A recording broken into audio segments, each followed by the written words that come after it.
Hello and welcome guys to my channel that is all in one medical solutions. सो आज हम basic instruments जो कि hospital में use होते हैं वो आज उसके पार्ट्स हम आज देखने वाले हैं। तो सबसे पहला है सिरिंज। तो सिरिंज के जैसे मैंने यहाँ पर डायग्राम काढ़ी है और आपके लिए मैंने एक सिरिंज भी लेकर आई है। तो जैसे कि सिरिंज के जो ये पीछे होता है जिससे आप इंजेक्शन को अंदर फिल करते हैं और जिससे हम इसको पुश करते हैं उसे हम कहते हैं plunger. So this is the plunger. फिर ये जो होता है ये है बैरल, जिसके अंदर हम इंजेक्शन कुछ भरते हैं उसे बोलते हैं बैरल। ये बैरल के ऊपर जो होता है वो होता है मिलीमीटर स्केल। जो मिलीमीटर अमाउंट का हम इसमें इंजेक्शन भरेंगे वो होता है मिलीमीटर स्केल। तो ये होता है बैरल। फिर उसके ऊपर होता है ये, इस टोटल पार्ट को हम सिरिंज बोलते हैं और इसके जो ये इस पार्ट को हम निडल कहते हैं। जैसे कि मैंने एक और लिया है यहाँ पर, ये जो पार्ट होता है इसे हम निडल कहते हैं, जो कि इस सिरिंज पर यहाँ पर फिट होता है। तो ये होता है निडल। तो ये जो है ये सिरिंज होता है। तो सिरिंज के आगे जो ये पार्ट है इसे हब बोलते हैं, जहाँ पर ये निडल यहाँ पर जाकर फिट होता है। तो अब ये नीडल के भी बहुत सारे पार्ट होते हैं। जैसे कि हम ये नीडल ओपन करोगे तो ये नीडल का जो ये पार्ट होता है ये होता है नीडल का हब, जो कि इस हब पर फिट होता है। और इसके ऊपर ये जो है ये इस नीडल की बॉडी है जिसे हम शाफ्ट भी बोलते हैं। फिर ये नीडल के आगे 3 लूमेंस होते हैं। लूमेंस यानी कि 3 ओपनिंग्स होती है, जो कि मैंने यहाँ पर लिखा है। एक होता है टिप, जो कि हम आर्टरीज़ में या वेंस में जब हम इसको प्रिक करते हैं, जब हम कोई वेंस में से प्रिक करते हैं ताकि हम उससे ब्लड निकाल पाए, तो ये होती है टिप। एक होता है बेवल, जो कि होती है एक ओपनिंग। फिर उसके बाद में एक होता है नीडल का हब। ठीक है गाइस, तो अब ये हो गया नीडल के पार्ट। अब हम सेकेंडली हम देखेंगे कि स्टेटोस्कोप का पार्ट। तो आपको तो सबको कॉमन ये पता ही होगा कि ये क्या है, ये है स्टेटोस्कोप। तो अब स्टेटोस्कोप के भी बहुत सारे पार्ट्स होते हैं, जैसे कि मैंने उसके लिए भी एक डायग्राम काढ़ी हुई है। तो आप देख सकते हो गाइस, जैसे कि स्टेटोस्कोप का पहले आप ये देखोगे तो इस पार्ट को हम कहते हैं हेडसेट। इस पार्ट को हम कहते हैं हेडसेट। और ये जो नीचे का पार्ट होता है उसे हम कहते हैं चेस्ट पीस। ये होता है हेडसेट और ये होता है चेस्ट पीस। मेनली ये स्टेटोस्कोप हम क्यों यूज़ करते हैं, ये स्टेटोस्कोप हम हॉस्पिटल साइड में पेशेंट का बीपी चेक करने के लिए यूज़ करते हैं। बीपी यानी ब्लड प्रेशर चेक करने के लिए यूज़ करते हैं। तो फिर इसका जो ऊपर का पार्ट होता है ये जो दो होगा वो होगा ईयर पीसेस। फिर ये होगा ईयर ट्यूब्स, जो कि ये है। देन ये होता है ट्यूबिंग। फिर ट्यूबिंग के बाद में जो चेस्ट पार्ट है, चेस्ट पीस में 2 होता है। एक है होता है ये स्टेम और एक होता है ये बेल। यहाँ पर हमें एक क्लॉक होता है, लाइक यहाँ पर एक बेल और डायफ्राम को, बेल और स्टेम, ये स्टेम होता है, ये बेल होता है। और सॉरी मैं यहाँ पर लिखना भूल गया, इसको बोलते हैं डायफ्राम। यहाँ पर होता है डायफ्राम। तो ये डायफ्राम हम चेस्ट पर रखकर बीपी चेक करते हैं और ये बेल से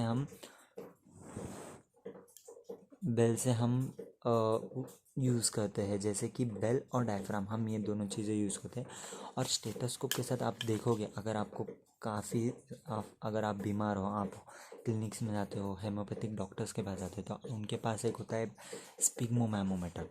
तो वो स्पिग्मोमैमोमीटर और स्टेथोस्कोप दोनों को साथ में यूज़ करते हैं। क्यों? आपका बीपी चेक करने के लिए। तो हम अभी देखेंगे कि बीपी अपैरेटस का क्या पार्ट्स होते हैं। सो बीपी अपैरेटस में 3 टाइप्स के बीपी अपैरेटस होते हैं। एक होता है एंड्रॉयड गेज, एक होता है मर्क्यूरी बीपी अपैरेटस, एक होता है डिजिटल। तो मर्क्यूरी वाला तो मेरे पास है, बट एंड्रॉयड गेज वाला और डिजिटल वाला आप ज़्यादातर हॉस्पिटल साइड्स में देखोगे। बेसिकली जो कि ओल्ड एज में यूज़ होता है वो है मर्क्यूरी वाला बीपी अपैरेटस। तो ये हो गया बीपी अपैरेटस। जैसे कि आप डायग्राम भी देख सकते हो, बीपी अपैरेटस में जब आप ये ओपन करोगे फर्स्टली तो ये ऐसा लॉक होता है, ये पूरा इसमें फिट होता है, ये ऐसा लॉक होता है। तो यहाँ पर आपको एक क्लिप बटन मिलेगा जिसे कहते हैं हम फ्रंट लॉक, जिससे हम ये बीपी अपैरेटस को ओपन करेंगे। ओपन करते ही आप ये देख सकते हो यहाँ पर आप ये मीटर स्केल होती है। तो इस मीटर स्केल को यहाँ पर बोलते हैं ग्लास लॉक। ये होती है मीटर स्केल,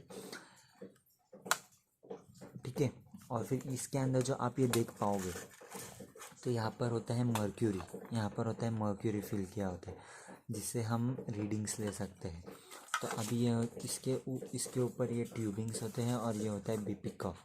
जैसे कि आप इसमें देख सकते हो, मैंने यहाँ पर बताया है ये होता है वैल्व, जो कि हमें ये कफ में ये होता है बीपी कफ और ये होता है वैल्व हम फिल करोगे तो फिर ये कफ के अंदर जो ब्लैडर होता है, जो कि हम ब्लैडर होता है वो फिल होता है। तो यहाँ पर एक होता है स्क्रू गेज, यहाँ पर इसे हम टाइट करेंगे और फिर हम इसमें करेंगे, जिससे कि आप देख सकते हो कि ये टाइट करने के बाद ये बीपी कफ में हवा भरती जाती है और जिसके साथ ही साथ यहाँ पर मर्क्यूरी का लेवल भी चेंज होता है। ये होती है ट्यूबिंग।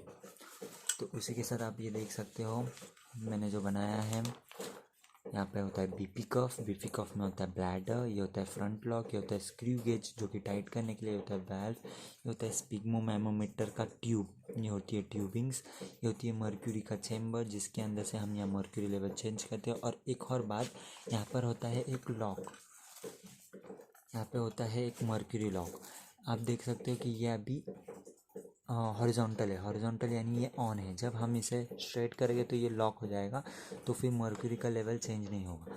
तो अब देखा जाए तो ये होती है रीडिंग्स, जो कि होगी 10, 30, 50। तो ये क्या होती है, ये होती है बीपी, दैट इज सिस्टोलिक और डायस्टोलिक बीपी।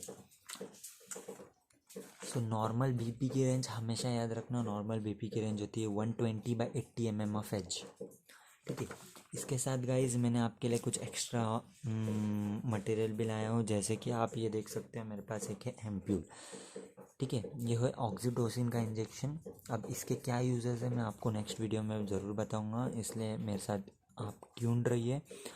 बट बेसिकली ये इसे कहते हैं एम्प्यूल।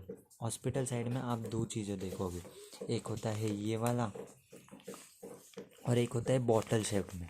तो जो ये वाला होता है इसे हम कहते हैं एम्प्यूल, और जो ये शेप में होता है इसे हम कहते हैं वाइल। ठीक है, ये होता है एम्प्यूल और जो बॉटल शेप में होता है उसे हम कहते हैं वाइल। तो इसी के साथ इसे कट करने के लिए ये होता है एम्प्यूल कटर, जिससे कि हम इसे यहाँ पर रब करेंगे और इससे हम कट करेंगे और फिर हमने जैसा मैंने आपको बताया इस सिरिंज में हम इसे फिल करेंगे। ठीक है, और ये सिरिंज कभी भी ओपन नहीं रखनी है क्योंकि इससे क्रॉस इन्फेक्शन के बड़े चांसेस होते हैं। तो इसे हमेशा कैप लगा कर ही रखना होता है। जैसे कि मेरे पास कैप होता है तो आपको यहाँ पर लगा कर रखना होता है। तो आपके साथ मैंने आपके लिए कुछ एक्स्ट्रा चीज़ें भी लाई है, जैसे कि मैंने आपके लिए एक्स्ट्रा चीज़ें लाई है। जैसे कि ये होता है N95 मास्क, जो कि हॉस्पिटल में ज़्यादातर यूज़ होता है, और ये होता है ग्लव्स, ये होते हैं स्टीराइल ग्लव्स। तो इसको भी एक पहनने की एक टेक्निक होती है, मैं आपको नेक्स्ट वीडियो में ये भी ज़रूर बताऊँगा। ये होते हैं स्टीराइल ग्लव्स, आपको राइट और लेफ़्ट जो आपको स्टीराइल तरीके से पहनने होते हैं। स्टीराइल यानी इन्फेक्शन कंट्रोल करने के तरीके से आपको ये पहनने होते हैं। तो होप सो आप सबको मेरी वीडियो ये पसंद आई होगी और आपको सब पार्ट्स पता चल गए होंगे, स्टेथोस्कोप के, बीपी apparatus के, सिरिंज के। बहुत जल्दी आपको नेक्स्ट वीडियो में मिलेंगे। जब तक के लिए thank you, good night and have a nice day.